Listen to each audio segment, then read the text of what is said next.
Hello everyone. So students, nucleophilicity पे अभी तक हमने 2 क्लासेस लिए हैं जिसमें हमने देखा है कि which are the factors on which nucleophilicity depends and even we have seen कि न्यूक्लियोफिलिसिटी को how solvent affect, isn't it. तो सॉल्वेंट के बारे भी हमने काफी डिस्कशन किया। आज के क्लास में हम लोग will deal with few question based on nucleophilicity.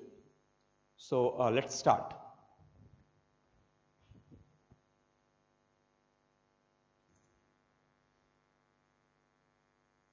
So students, I have given you few questions. Please take it down, pause the video, take it down and solve it, and then we will see that what is the order of nucleophilicity. Clear hai? So pause the video and take it down and try to solve it. You have to compare nucleophilicity, which one is better nucleophile. ठीक है, चलिए कीजिए इसको।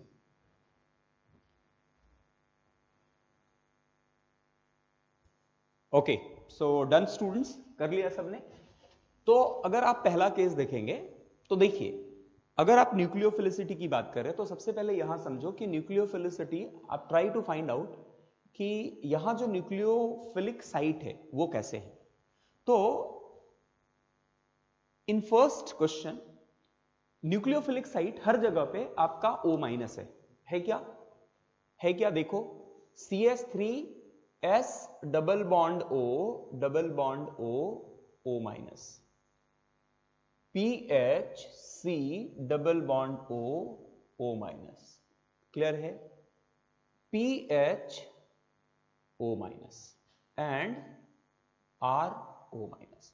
सो 1 2 3 4 अगर आप इसको ABCD बात करें, ABCD, तो हर जगह पे we have same atom as a nucleophilic site and all have -1 unit, है ना।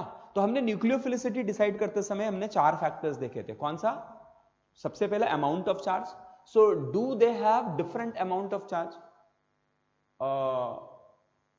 ऐसे देख के तो नहीं लग रहा है, ऐसे दिख रहा है -1 -1 definitely they don't have the same amount of charge, but ऐसा देख के क्या लग रहा है? They have -1 unit of charge, clear है? दूसरी बात, are they belong to, nucleophilic site belong to same period? No, they are same atom, तो सेम पीरियड की तो बात किधर? अगर अलग अलग साइट होता तो सेम पीरियड की बात करते। Down the group they belong to same group? नहीं।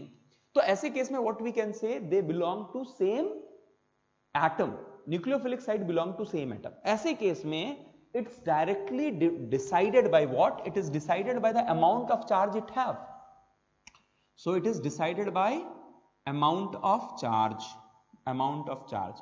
अब अमाउंट ऑफ चार्ज की स्टूडेंट्स बात करो, अमाउंट ऑफ चार्ज की बात करो, तो सबसे पहले you see the amount of charge is drastically changing, है ना। अगर amount of charge drastically change नहीं होता रहता है तो हम उस टाइम पे क्या देखते हैं? We go for what? We go for bulkiness. तो यहां एक मिस्टेक कर सकते हैं, सर देखो ये बहुत बल्की है, ये कम बल्की है, ये भी बल्की है। तो क्या बल्कीनेस के साथ हमने ये देखा था कि न्यूक्लियोफिलिसिटी डिक्रीज विद बल्कीनेस, तो क्या हाँ बल्कीनेस लगाएंगे? बल्कीनेस तब तक नहीं लगाएंगे स्टूडेंट जब तक ऑलमोस्ट उनके चार्जेस जो है वो सेम हो, है ना। तो यहां पर due to resonance the amount of charge at this oxygen atom is very less. इस जगह पे भी the amount of charge is very less. अब यहां पर भी रेजोनेंस है और यहां पर भी रेजोनेंस है, और जितना ज्यादा रेजोनेंस होगा डेल माइनस का नेगेटिव चार्ज का डीलोकलाइजेशन उतना ज्यादा होगा। अब डीलोकलाइजेशन जितना ज्यादा होगा, चार्जेस उतने कम है, तो न्यूक्लियोफिलिक बिहेवियर उसकी कम हो जाएगी, है ना। तो इस केस में बहुत ज्यादा डीलोकलाइजेशन है, यहां पर भी डीलोकलाइजेशन काफी ज्यादा है, यहां पर डीलोकलाइजेशन कम है। अब ये कंफ्यूज होते हैं, सर यहां पर तो बहुत ज्यादा रेजोनेंस है, यहां कम कैसे बोल रहे हो? क्योंकि यहां ऑक्सीजन का charge is coming on carbon atom, फिर यहां कार्बन एटम, फिर यहां कार्बन एटम, तो ऑक्सीजन का नेगेटिव चार्ज कार्बन पे आने की टेंडेंसी कम होती है। ये बात समझिए, आपको 4 मिलेगा, बट 4 रेजोनेटिंग स्ट्रक्चर यहां मिल रहे हैं और यहां पर 2 ही रेजोनेटिंग स्ट्रक्चर मिलेंगे, but still the extent of resonance और distribution of charge is much effective in this case as compare to this case, क्योंकि यहां नेगेटिव चार्ज को किस पे आना है? कार्बन पे आना है, और कार्बन अपने ऊपर नेगेटिव चार्ज को ज्यादा प्रिफर नहीं करता है। बट इस केस में ये नेगेटिव चार्ज ऑक्सीजन से दूसरे ऑक्सीजन एटम पे जा रहा है, तो ऑक्सीजन बोलेगा चलो यार मुझे कोई प्रॉब्लम नहीं है, oxygen is highly electronegative, it can take electron, है ना। किसी को देना इलेक्ट्रॉन आसान है या डिफिकल्ट है, ये इस पे भी डिपेंड करता है कि सामने जो इलेक्ट्रॉन लेने वाला एंटिटी है वो किस तरह का एंटिटी है। अगर सामने ऑक्सीजन से ऑक्सीजन पे जा रहा है, तो ऑक्सीजन से ऑक्सीजन पे जाने पे, ऑक्सीजन पे नेगेटिव चार्ज आने पे, oxygen will not become that desperately unstable, तो वो एक्सेप्ट कर लेगा। लेकिन अगर आप सोचो, आपने यही काम फिनॉक्साइड के साथ किया है, ऑक्सीजन पे डबल बॉन्ड और कार्बन पे माइनस चार्ज, तो क्या कार्बन पे माइनस चार्ज उतना स्टेबल है? नहीं, कार्बन पे माइनस, क्योंकि कार्बन की इलेक्ट्रोनेगेटिविटी वैल्यू काफी कम है, तो कार्बन पे नेगेटिव चार्ज काफी अनस्टेबल होता है।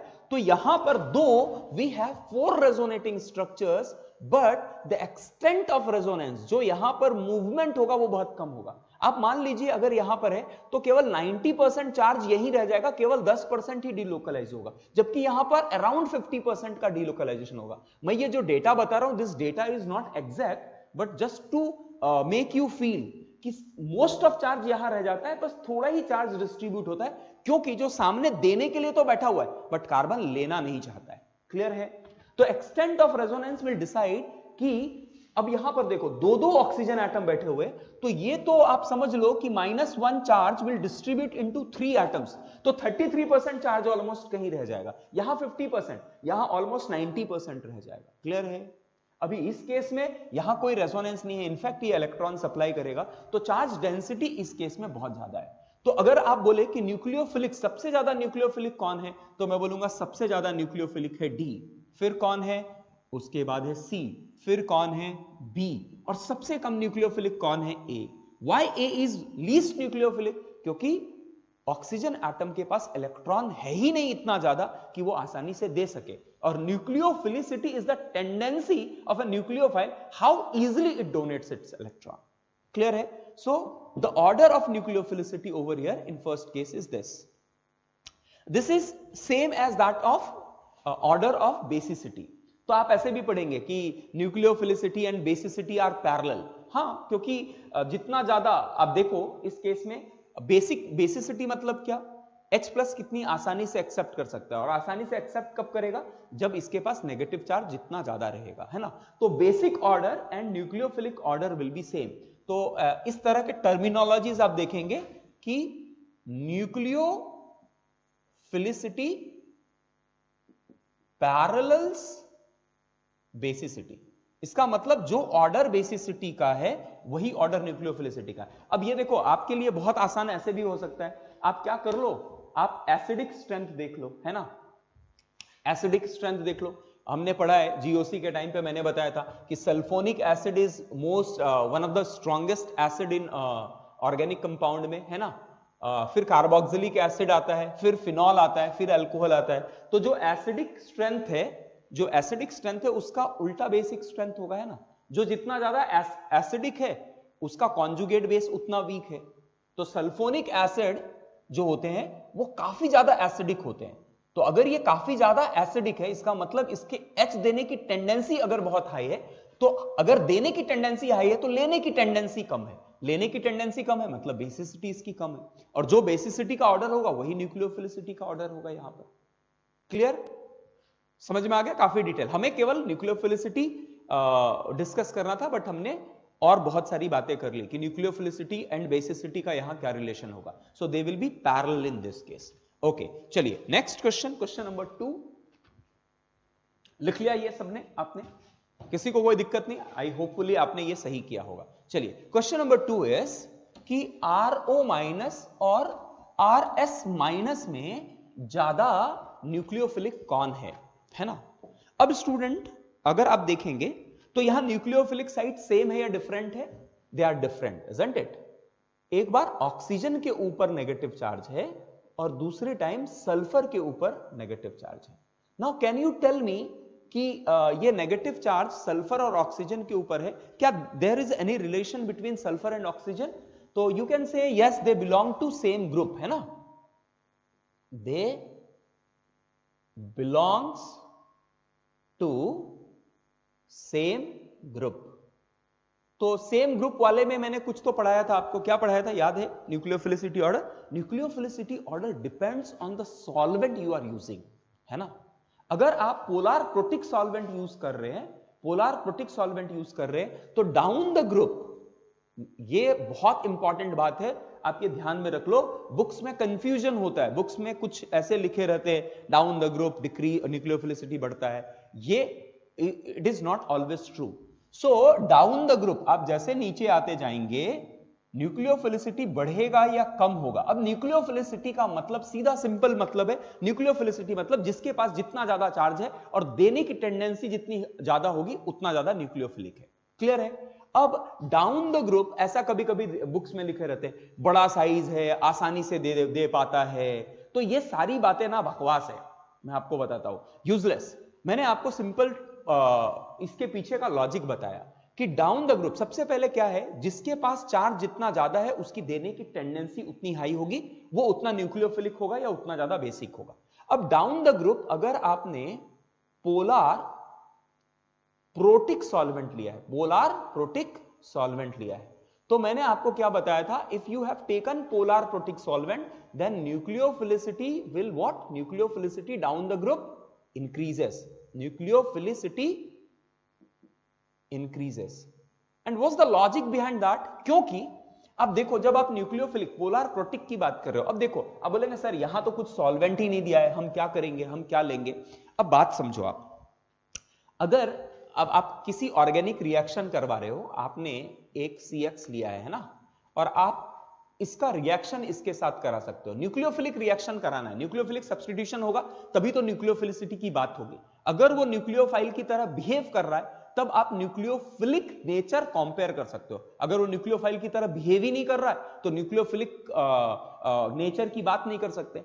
अब ये ऑर्गेनिक कंपाउंड है, और ये देखो, अगर ये ऑर्गेनिक है और ये अगर आप देखेंगे तो यहां नेगेटिव आयंस, मतलब आपको आयंस के फॉर्म में चाहिए। अगर आपको आयंस के फॉर्म में चाहिए मतलब आप आयोनिक सब्सटेंस कुछ तो ऐड करोगे, है ना, जैसे RO माइनस Na+, है ना, इस तरह का कुछ लोगे।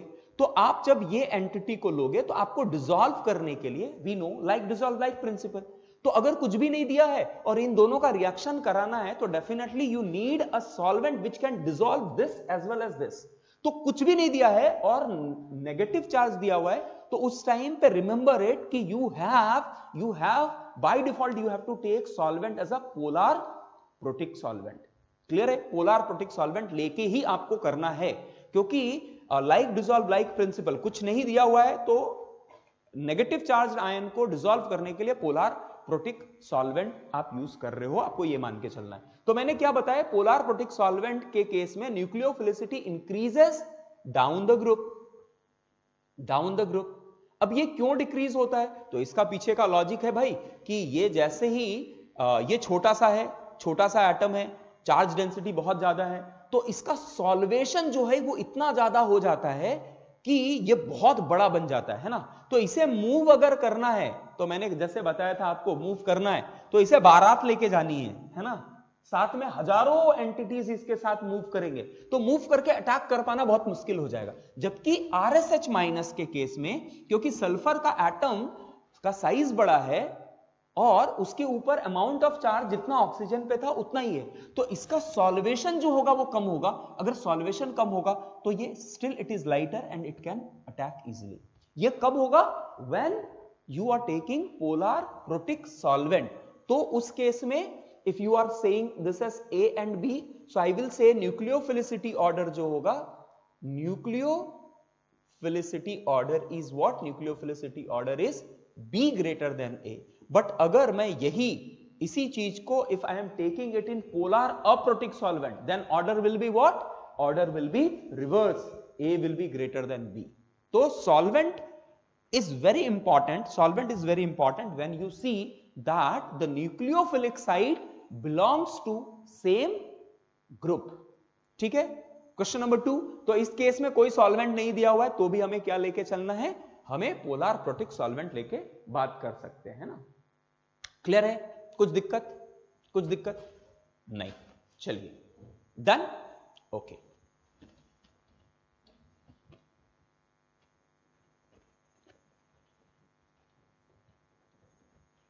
Now question number 3, you have H2O and H2S.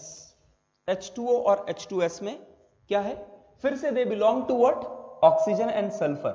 अब यहां पर भी कोई चार्ज नहीं है, isn't it? कोई चार्ज नहीं है. H2O and H2S. So they are what? They belongs to same group.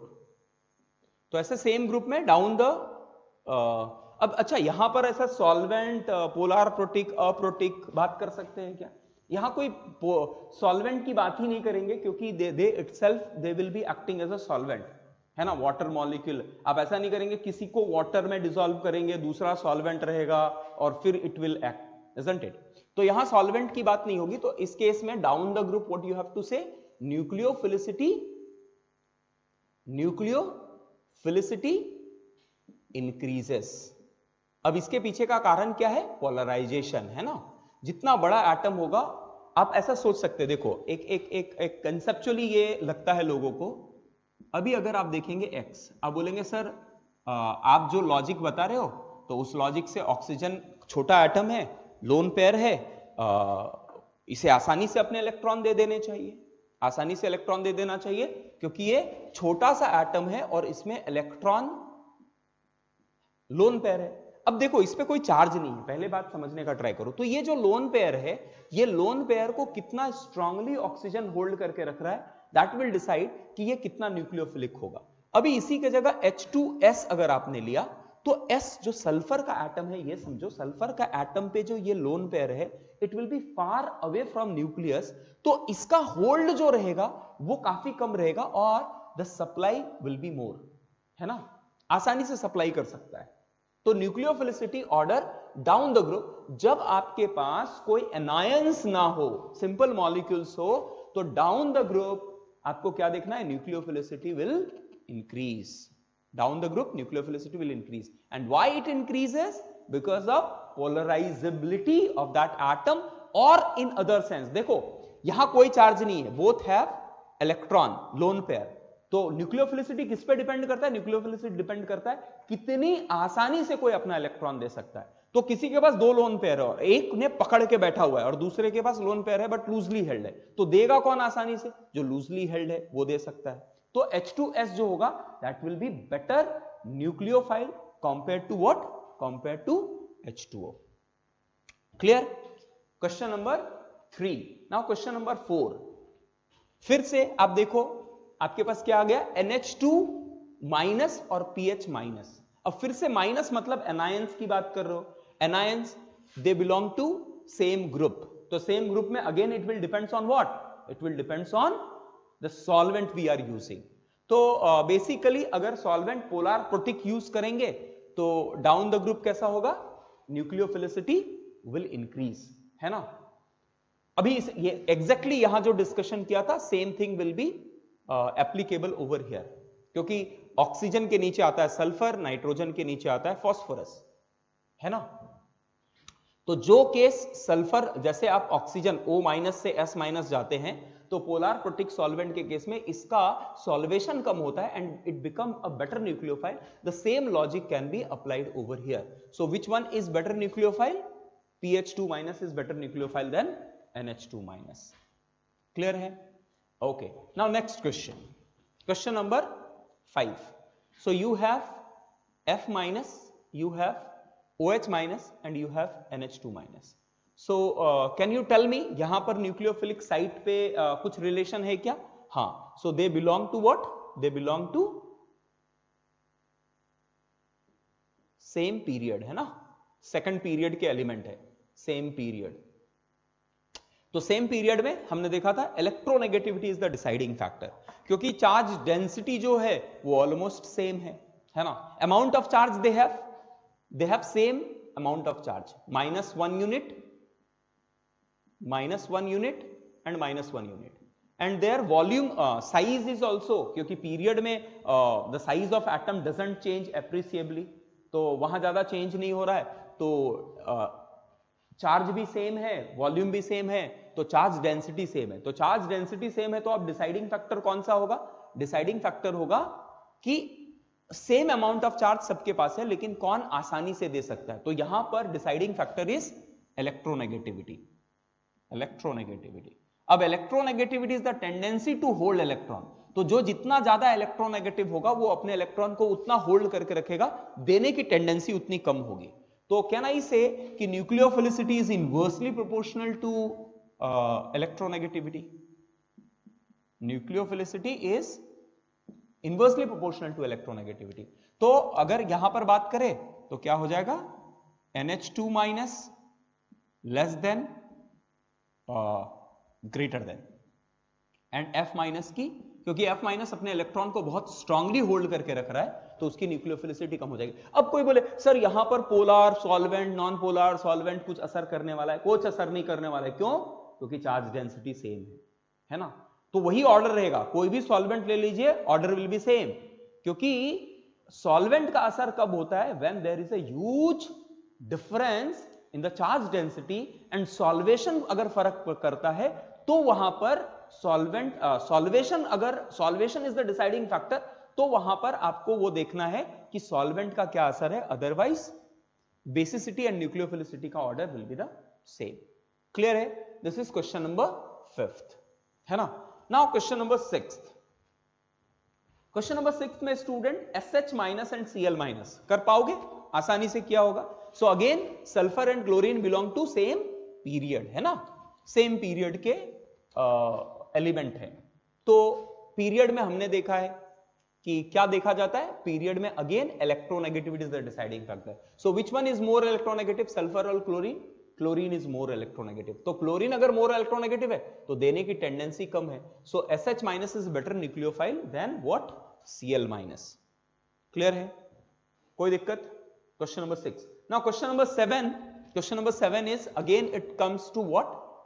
This is question number 6। Question number 7 में अगर आप देखो तो फिर से आपको न्यूक्लियोफिलिक साइट जो है, what are they? Nucleophilic site are same atom. तो सेम एटम के टाइम पे आप क्या करते हैं? How to decide? We decide it by amount of charge. अगर अमाउंट ऑफ चार्ज में डिफरेंस नहीं है then we go for what? Bulkiness. Bulkiness के साथ न्यूक्लियोफिलिसिटी डिक्रीज होती है। तो आपको यहां बोल सकता है देखो ना सर ये फिनिल इतना बल्की है और ये कम बल्की है, तो क्या बल्कीनेस से ये बोल सकते हैं कि ये this is better nucleophile than this? मैं बोलूंगा नहीं। क्यों? क्योंकि सबसे पहले यहां पर अमाउंट ऑफ चार्ज में ही बहुत बड़ा फर्क है। क्यों? यहां पर डीलोकलाइजेशन होने के कारण चार्ज जो है वो काफी कम हो जाएगा एज कंपेयर टू दिस। अगर ये चार्ज कम हो गया तो 100% न्यूक्लियोफिलिसिटी ऑर्डर जो है इसकी कम रहेगी। तो अगर सेम एटम है तो आपको क्या देखना है? आपको यह देखना है कि अमाउंट ऑफ चार्ज कितना रह रहा है। ठीक है, बल्कि से पहले अमाउंट ऑफ चार्ज। हां, न्यूक्लियोफिलिक साइट सेम है, अमाउंट ऑफ चार्ज भी ऑलमोस्ट सेम है। इंडक्टिव इफेक्ट आगे पीछे बहुत कम इफेक्ट होता है, इंडक्टिव से ज्यादा कुछ फर्क नहीं पड़ने वाला। अगर inductive effect is the only effect that is applying and increasing और decreasing the electron density, at that time you have to go for what? You have to go for bulkiness. Clear है? Okay, now question number 8। Question number 8 over here is कि हमारे पास देखो carbon पे negative charge है ना, तो इस case में विच वन इज बेटर न्यूक्लियोफाइल? तो बेटर न्यूक्लियोफाइल जो अपने इलेक्ट्रॉन को आसानी से दे सकता है ना। अब देखो इस केस में क्या है, ये जो नेगेटिव चार्ज है it's a part of aromatic system. क्या है? Part of aromatic system. तो एरोमेटिक सिस्टम का कोई पार्ट होता है तो वो काफी स्टेबलाइज होता है, उसका दे पाना इसको ये नेगेटिव चार्ज को देने की टेंडेंसी इसकी बहुत कम रहेगी। और ये क्या है? एंटी एरोमेटिक है। अब सबसे पहले ना देखो ये मैं आपको बताता हूं। अब बोलेंगे सर दुनिया में एंटी एरोमेटिक चीजें एग्जिस्ट करती है क्या? तो एंटी एरोमेटिक चीजें बहुत लोअर टेम्परेचर पे एग्जिस्ट करती है। Anti aromatic means what? बहुत अनस्टेबल है। तो अगर दुनिया का कोई बहुत अनस्टेबल है तो एग्जिस्ट ही क्यों करेगा, है ना। बट आप you can create it at very lower temperature. तो जस्ट फॉर अ कंपैरिजन मैंने ये ड्रॉ किया है, बट ऐसा नहीं होगा कि आप रिएक्शन मिक्सचर में ये जाके क्रिएट करके डाल देंगे, ये एरोमेटिक सिस्टम आप डाल देंगे, ऐसा होगा नहीं जनरली। इस बात को समझिए। So these are the 8 question we have solve. मैं थोड़ा आपको और कुछ क्वेश्चंस देता हूं, आप उसको भी सॉल्व कीजिए। क्लियर है? अगर किसी को if you want to take it down something so please take it down.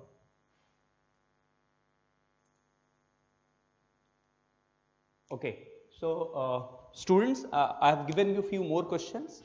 So 9 to 15, here we have 6 questions. So please solve it, pause the video, take it down and solve it, and then we will discuss. चलिए लिख लीजिए fast.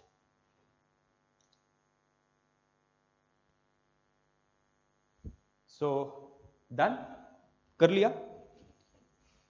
चलिए, तो question number 9 is, बता सकते हो क्या है? अब बोलोगे, यहां कोई बोल सकता है सर यहां पर NH2 नाम बताया था मैंने आपको कभी, तो है ना, this is called as hydrazine. So hydrazine है और अमोनिया है. Can you tell me which one is better nucleophile? तो आप बोलोगे सर देखो नाइट्रोजन है, नाइट्रोजन के पास लोन पेयर है, दोनों पे ही नाइट्रोजन एटम है, same atom bearing same amount of electron, तो कैसे डिसाइड करें? तो ऐसे केस में this is more nucleophilic than this. एंड इसका कारण क्या है? इसका कारण है कि देखो जब नाइट्रोजन, दो नाइट्रोजन सामने सामने जुड़े हुए हैं, तो ये नाइट्रोजन का जो लोन पेयर है वो एक दूसरे को बहुत रिपेल करेंगे. इसके कारण ये सिस्टम काफी अनस्टेबल होगा. तो अगर समहाउ और अदर एक का इलेक्ट्रॉन किसी दूसरे सिस्टम में चला जाता है तो ये रिपल्सन कम हो जाएगा एंड सिस्टम स्टेबल बन जाएगा. क्लियर है? तो हाइड्राजीन की इलेक्ट्रॉन देने की टेंडेंसी अमोनिया के कंपैरिजन में काफी ज्यादा है. So therefore hydrazine is a better nucleophile than NH3. अब the exactly same logic can be applied over here.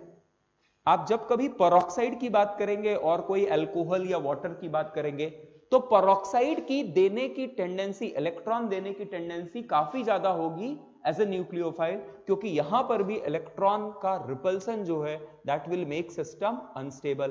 तो this will act as a better nucleophile as compare to ROH. Clear है? कुछ दिक्कत? Question number 9 and 10 conceptually समझ में आ गया? Clear है? Okay. Now question number 11 में बता सकते हैं? चलो, क्या लगता है आपको क्वेश्चन नंबर 11 में क्या है? क्वेश्चन नंबर 11 में क्या है, कोई बोल सकता है? अब देखो, अगर आप सोच रहे होगे कि सर यहां पर फिर से नाइट्रोजन एटम है, यहां पर भी नाइट्रोजन एटम है, लोन पेयर है, और अगर आप इंडक्टिवली निकालने का ट्राई करो तो यहां दो इलेक्ट्रॉन है और एक दो इथिल ग्रुप जुड़ा हुआ है ना, और यहां पर इथिल ग्रुप, बट ये कनेक्टेड है ना, रिंग बन रहा है. सो क्या लग रहा है आपको? एक्चुअली यहां पर इसकी न्यूक्लियोफिलिसिटी जो है वो बहुत ज्यादा पाई गई एज कंपेयर टू दिस. अब इसके पीछे का जो कारण था that is called as ring flipping. What I am saying, the logic behind this is called as ring flipping. क्या है रिंग फ्लिपिंग? आप समझो, नाइट्रोजन एटम के पास नाइट्रोजन के साथ अगर 3 ग्रुप जुड़े हुए, 3 इथिल ग्रुप जुड़े हुए. अब ये जो 3 इथिल ग्रुप जुड़े हुए हैं, तो आप समझो यहां पर कि इस केस में क्या होगा, आपका स्ट्रक्चर जो आएगा, structure will be like this. अब यहां पर कंटिन्यूअसली ये जो p ऑर्बिटल है ना, बिकॉज ऑफ द रिपल्सन, ये क्या होता है इस केस में, ये sp3 हाइब्रिडाइजेशन से it get converted into sp2 hybridization by forming a unhybridized p orbital. तो ये एक इंपॉर्टेंट क्वेश्चन है. अब यहां पर, और फिर उसके बाद इसका फ्लिपिंग होता है. तो ये देखो इस केस में कैसा होगा, ये जो लोन पेयर है, ये लोन पेयर ना कभी मॉलिक्यूल के एक साइड पे है और इथिल तीनों नीचे हैं, और थोड़े टाइम के बाद क्या होगा कि ये रिंग फ्लिप कर जाएगा, और फ्लिप होने के बाद ये जो इथिल है वो तीनों ऊपर चले जाएंगे और नाइट्रोजन जो है वो नीचे के साइड चला जाएगा. तो ये कंटिन्यूअस इतना ज्यादा होता है, इतनी बार होता है with in fraction of second, कि ये नाइट्रोजन के ऊपर जो लोन पेयर है it is not easily available for donation. आप समझो, नाइट्रोजन गया और अटैक करने के लिए गया, तब तक उसने देखा कि रिंग फ्लिप हो गया है और जो लोन पेयर जिस साइड पे था वो उसके अपोजिट साइड चला गया. तो ओरिएंटेशन अगर बदल गया तो इसका अटैक करना मुश्किल होगा, है ना. ये बहुत इंपॉर्टेंट क्वेश्चन है, ध्यान में रखिए. तो जहां पर भी इस तरह का केस होगा, रिंग फ्लिपिंग की केस होगी, तो वहां पर न्यूक्लियोफिलिसिटी, अब इस जगह पे रिंग फ्लिपिंग नहीं है because this is a cyclic system, और ये फ्लिप नहीं हो सकता. आप समझ रहे क्या? ये ऐसे उल्टा नहीं हो सकता है, क्योंकि दिस हैव रेस्ट्रिक्टेड रोटेशन, तो रोटेट नहीं होगा तो रिंग फ्लिपिंग नहीं होगी, रिंग फ्लिपिंग नहीं होगी, इसका मतलब यहां के इलेक्ट्रॉन जो है वो फिक्स है। जबकि इस केस में कैसा है, कंटिन्यूअसली इलेक्ट्रॉन कभी यहां है, कभी यहां है, कभी यहां है, कभी यहां है। It is like millions of time it take place within fraction of second. तो इस केस में इसकी न्यूक्लियोफिलिसिटी जो है वो काफी कम हो जाती है as compare to this. Clear हुआ? तो इस तरह के क्वेश्चंस एडवांस लेवल पे आपको पूछे जाते हैं। ओके, चलो अभी एग्जैक्टली इसका मैंने यहां क्वेश्चन नहीं दिया, मैं एक और आपको इसी जगह पे इसी के जैसा एक और एग्जांपल पूछता हूं। चलो यहां मैंने दे दिया CH3 CH3 CH3 और या तो C2H5 C2H5 ले लो, C2H5 C2H5 ले लो। अभी एग्जैक्टली फिर से ये मैंने यहां पर कार्बन पे माइनस कर दिया, तो एग्जैक्टली यही लॉजिक से फिर से न्यूक्लियोफिलिसिटी इसकी ज्यादा होगी एज कंपेयर टू दिस। यहां पर फ्लिपिंग करके तो ऐसा नहीं होगा, फ्लिपिंग नाइट्रोजन के केस में पाया जाता है, ऐसे कार्बन के केस में फ्लिपिंग नहीं पाया जाता है, बट स्टिल मतलब पूरी तरह से फ्लिपिंग नहीं होती है, but still it have that effect. So flipping type का इफेक्ट होता है and nucleophilicity decreases. Okay, now question number 12। Question number 12 is, देखो आपके पास क्या है, आपके पास क्या है, आपके पास है कार्बन, तीनों जगह पे कार्बन है और कार्बन पे नेगेटिव चार्ज है, तो they belong to same atom. अब जब सेम एटम होता है तो कैसे डिसाइड करते हैं अमाउंट ऑफ चार्ज? तो आप बोलेंगे सर अमाउंट ऑफ चार्ज भी सेम है। चलो अमाउंट ऑफ चार्ज भी सेम है तो फिर कैसे डिसाइड करेंगे? कार्बन, तीनों के केस में ही कार्बन ही है और कार्बन पे नेगेटिव चार्ज है, तो कौन बेटर न्यूक्लियोफाइल है?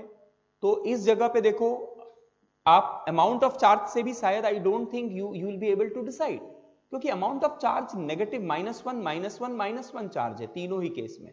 तो फिर ऐसे केस, किस केस से डिसाइड कर सकते हैं?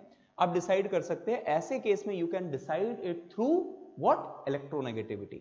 एंड यू नो जैसे जैसे एस कैरेक्टर बढ़ता जाता है उसकी इलेक्ट्रोनेगेटिविटी बढ़ती जाती है। तो इस केस में you have carbon is what? sp hybridized है ना, this is sp2 and this is sp3। So जितना ज्यादा इलेक्ट्रोनेगेटिव होगा उसकी देने की टेंडेंसी उतनी कम होगी, इलेक्ट्रॉन डोनेट करने की टेंडेंसी कम होगी, तो न्यूक्लियोफिलिसिटी कम हो जाएगी। तो सबसे अच्छा न्यूक्लियोफिलिक कौन है? CH3 CH2- greater than CH2 double bond CH- greater than CH triple bond C-। अब आप बहुत जगह पे ऐसा देखेंगे कि when you have same nucleophilic site then basicity parallels nucleophilicity, तो पहले बेसिसिटी निकालो फिर न्यूक्लियोफिलिसिटी निकालो, even you can do that. आपको पता है अल्काइंस जो होते हैं वो ज्यादा एसिडिक होते हैं एज कंपेयर टू अल्कीन, और सबसे लीस्ट एसिडिक है अल्केन। तो जो जितना ज्यादा एसिडिक है उसका कॉन्जुगेट बेस जो है उतना वीक है, और जितना बेस वीक है और we say basicity and nucleophilicity are parallel, तो जो ऑर्डर होगा बेसिसिटी की वही ऑर्डर होगी न्यूक्लियोफिलिसिटी की। तो this will be more nucleophilic than alkane का जो कॉन्जुगेट बेस होगा वो more nucleophilic than alkene, alkene का more than alkyne. Clear? Is it clear? Okay, now let's move to question number 13। अभी हमने थोड़ी देर पहले इस तरह के क्वेश्चंस किए थे, तो कर सकते हैं, आप बता सकते हैं। सेम एटम है फिर से, तो सेम एटम मतलब फिर again we have to go by amount of charge, है ना। सो C6H5O मतलब फिनॉक्साइड हो गया, देन नहीं यहां पर अलग अलग भी है, एक जगह पे कार्बन पे आ गया है CH3 C double bond OO- and OH-। तो देखो स्टूडेंट यहां पर सिंपल है कि वी हैव 3 मॉलिक्यूल्स जहां पर ऑक्सीजन पे चार्ज है और एक पे कार्बन पे चार्ज है। तो कार्बन और ऑक्सीजन पे है तो ज्यादा न्यूक्लियोफिलिक कौन होगा? तो कैसे कंपेयर करेंगे? Carbon and oxygen belong to same period, तो electronegativity is the deciding factor. जितना ज्यादा इलेक्ट्रोनेगेटिव होगा उसकी न्यूक्लियोफिलिसिटी उतनी कम होगी। तो हाईएस्ट किसकी होगी न्यूक्लियोफिलिसिटी? CH3- की, है ना। CH3- की न्यूक्लियोफिलिसिटी हाईएस्ट होगी।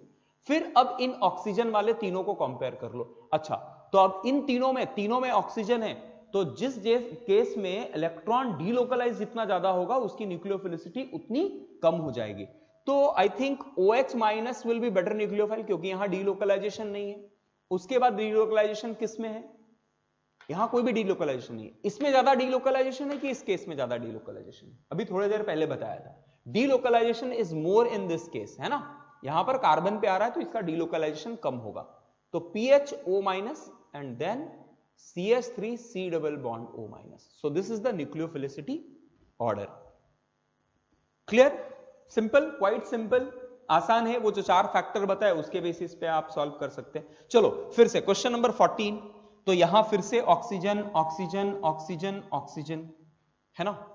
तो सबसे कम न्यूक्लियोफिलिक कौन होगा? जिसका इलेक्ट्रॉन जितना ज्यादा डीलोकलाइज होगा। तो यहां दिख रहा है, यहां पर दो सल्फर और ऑक्सीजन का बॉन्ड है, तो यहां डीलोकलाइजेशन तो बहुत ज्यादा होगा, लेकिन साथ में CF3 is a very very strong electron withdrawing group. तो इस केस में जो नेगेटिव चार्ज है ऑक्सीजन पे, वो पूरी तरह से डीलोकलाइज हो चुका है और उसकी न्यूक्लियोफिलिसिटी सबसे कम होने वाली है। तो 14th के केस में least will be CF3SO3 minus, फिर उसके बाद C6H5SO3 माइनस। तो न्यूक्लियोफिलिसिटी C6H5SO3 माइनस की काफी ज्यादा होगी as compare to CF3SO3 minus. Clear है? चलिए अब इन दोनों में से C6H5O माइनस मतलब PHO minus and acetate ion, तो एसिटेट में फिर से डीलोकलाइजेशन ज्यादा है as compare to PH minus, तो उसकी न्यूक्लियोफिलिसिटी PHO माइनस से कम रहेगी। सो I will say CH3 C double bond O minus and the most nucleophilic over here is PHO minus. Clear है? Now question number 15। Question number 15 is, यहां पर देखो nitrogen, phosphorus, arsenic, Sb, bismuth, है ना, ये सारे हैं। तो डाउन द ग्रुप अगर कुछ भी नहीं दिया गया तो हमने देखा down the group polarization is the deciding factor, और you can say more lone pair more away from the nucleus, better will be its tendency to give electron. So nucleophilicity order is this. चलिए एक last question देता हूं, question number 16 and then we will stop. Question over here is, compare the nucleophilicity order of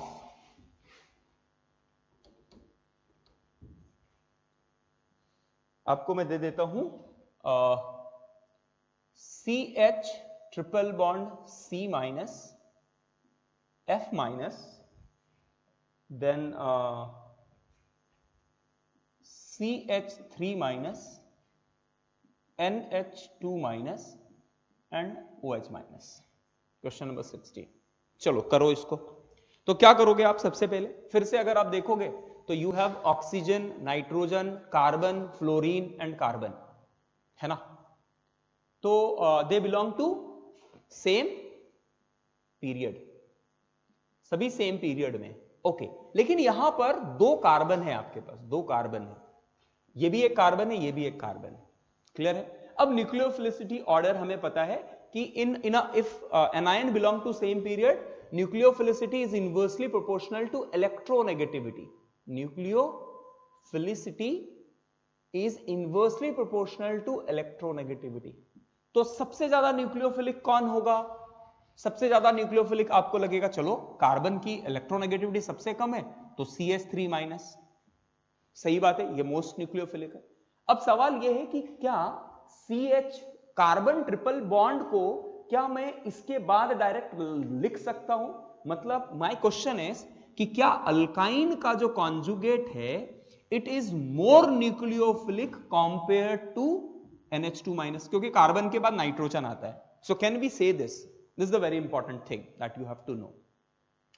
तो carbon पे sp3, अगर आप देखो यहां पर कार्बन 3 बॉन्ड बना रहा है ना, ट्रिपल बॉन्ड है, तो इसकी इलेक्ट्रोनेगेटिविटी जो है वो बहुत बढ़ गई है। अगर बढ़ गई है तो इसकी न्यूक्लियोफिलिसिटी कम हो गई। अब आप सवाल पूछोगे सर कितनी बढ़ गई है? ट्रिपल बॉन्ड हो गया तो कितना बढ़ गया? Can you tell me exact value of electronegativity? चलो क्योंकि बाकी का तो इलेक्ट्रोनेगेटिविटी हमें पता है, तो आप ऐसे बता सकते हैं क्या? तो डेफिनेटली इसकी बढ़ जाती है, और we have the data, but data से अगर आपको डेटा याद नहीं है तब क्या करोगे आप, है ना। जनरली 3.25 इट कम अराउंड 3.25 के आसपास आ जाता है उसकी इलेक्ट्रोनेगेटिविटी, अगर कार्बन ट्रिपल बॉन्ड है तो अगर लॉजिकली याद नहीं है तो फिर क्या करना है? एक सिंपल बता देता हूं, बेसिक रूल बता देता हूं। आप क्या कर लो, ऐसे केस में देखो, आपको पता है CH ट्रिपल बॉन्ड CH, यहां से H लूज होके ये बना है C माइनस H प्लस, और NH3 से बना है NH2 minus plus H plus. So can you tell me which one is more acidic, alkyne और NH3? ज्यादा एसिडिक कौन है? तो जो ज्यादा एसिडिक होगा उसका कॉन्जुगेट उतना वीक होगा. तो NH3 का pKa वैल्यू और अल्काइन का pKa वैल्यू बताया है क्या मैंने? याद है? और मैंने बोला था ये याद करना है, बहुत इंपॉर्टेंट डेटा है ना. एसिडिक स्ट्रेंथ के बहुत सारे क्वेश्चंस वो डेटा पे सॉल्व होते हैं. तो pKa वैल्यू इसका जो है, pKa value is 25 and pKa value of this is 38, है ना. तो this is much weaker acid as compare to this. तो अगर ये बहुत स्ट्रॉन्ग एसिड है तो इसका कॉन्जुगेट वीक होगा, एंड डेफिनेटली अगर कॉन्जुगेट वीक होगा, वीक बेस होगा, अगर वीक बेस है तो न्यूक्लियोफिलिसिटी भी अलग ही होगा, क्योंकि in the period what you see, basicity और न्यूक्लियोफिलिसिटी ऑलमोस्ट पैरेलल. तो यहां कार्बन के बाद CH3 माइनस के बाद यहां और एक C ट्रिपल बॉन्ड वाले को आप नहीं लिख सकते. Rather you have to write it as what, you have to write it as NH2 minus की ज्यादा होगी. ओके, नाउ क्वेश्चन इज कि सर वाटर के साथ बोलो, वाटर के साथ बात करो. तो वाटर का pKa वैल्यू कितना होता है? 15.7, है ना. OH minus and H plus. तो अगर ये ज्यादा एसिडिक है तो अगर ये एसिडिक है, it is a strong acid as compare to alkyne. अगर स्ट्रॉन्ग एसिड है तो इसका बेस जो होगा वो कैसा होगा? It will be more stable. कह सकते हैं क्या? तो ये काफी एक अच्छा क्वेश्चन आ गया आपको. तो ये बहुत इंपॉर्टेंट है समझने के लिए. ठीक है, तो OH माइनस इज जितना ज्यादा acidic, what I am saying, जितना ज्यादा एसिडिक, एसिड जितना स्ट्रांग उसका कॉन्जुगेट उतना वीक. तो अगर ये स्ट्रांग है तो ये वीक हो गया. तो OH माइनस और C ट्रिपल बॉन्ड में ज्यादा बेटर न्यूक्लियोफाइल कौन होगा? ज्यादा बेटर न्यूक्लियोफाइल होगा CH3 C triple bond O minus, then OH minus and at last F minus. तो ये एक काफी अच्छा क्वेश्चन है.